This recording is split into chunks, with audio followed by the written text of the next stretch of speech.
Hey, how's it going, guys? The Guitar Gamer here. Got another lap guide for you. We're going to be in the ARCA car at North Wilkesboro.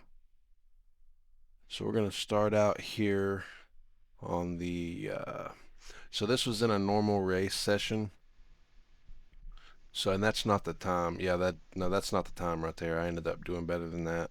Um, so this is just a normal practice session. You can see there's other cars on the track. So this is going to be on the build up. And I didn't really do an outside like speed momentum build for this lap. I just ran 2 laps, and the first one was a 18.9, and then the second one was a 18.8 something. So as far as braking goes, for references, geez. So for references, once I pass this Raymer sign right here, see I'm gonna brake up to about 30%. Gonna trail down to about 15, 12, down to 8, 6, and then once we get to this window world sign, we're going to be off the brakes.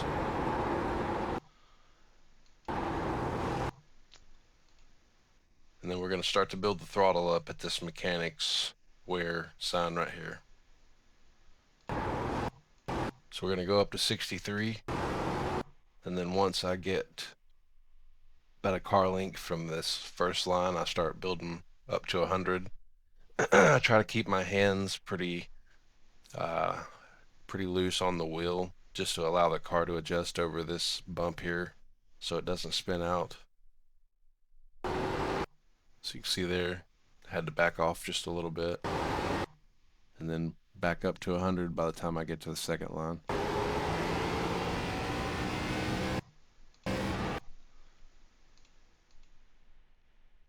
So for turn 1, I think I'm using this FS1 sign. Yeah, so that last FS1 sign is my braking reference. Up to 45, and then you see I'm down to 32, down to 9. And then about this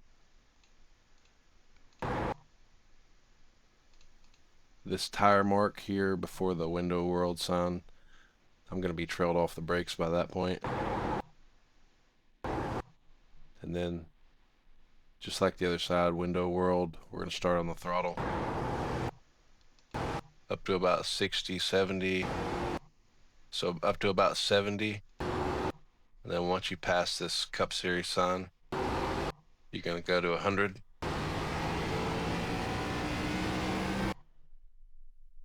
So for my and actually,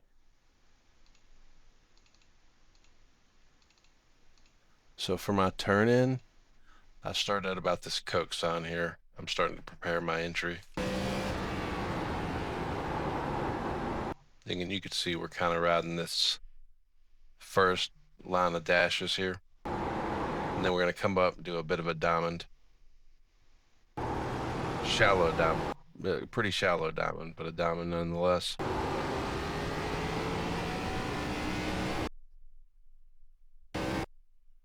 And for 3 and 4, you can use this here or this. I think I was using this mostly as my turn-in point.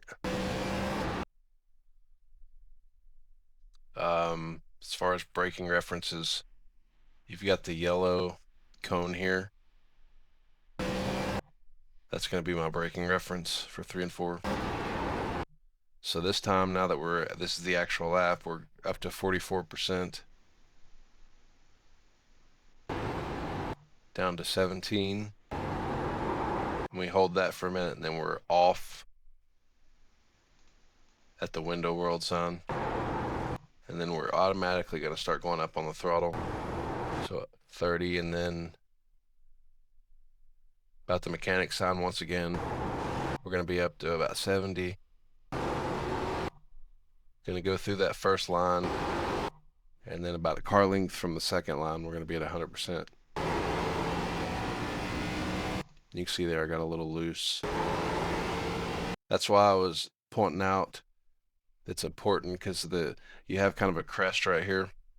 So it's important to have loose hands on the steering wheel, just like if you're road course racing. You want to have a loose grip just to allow the car to kind of, your wheel's got a self-centering force built in. And when you start to spin out, when you start to get oversteer, if you have a relaxed grip, you can allow the car to kind of straighten itself out. So that's what I did there. So all that wheel movement you see is mostly just me letting the wheel do its thing. Yep, that's going to be an 18.869. Now we'll let the whole lap play through.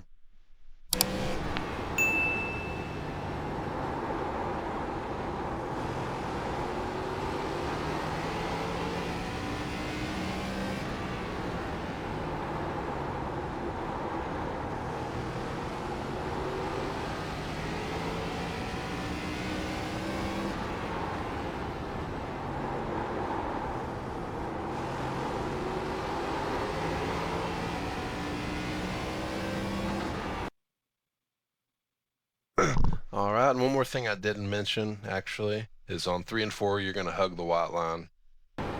You're gonna get to the white line at about the, geez, you're gonna get to the white line at about these tire marks, and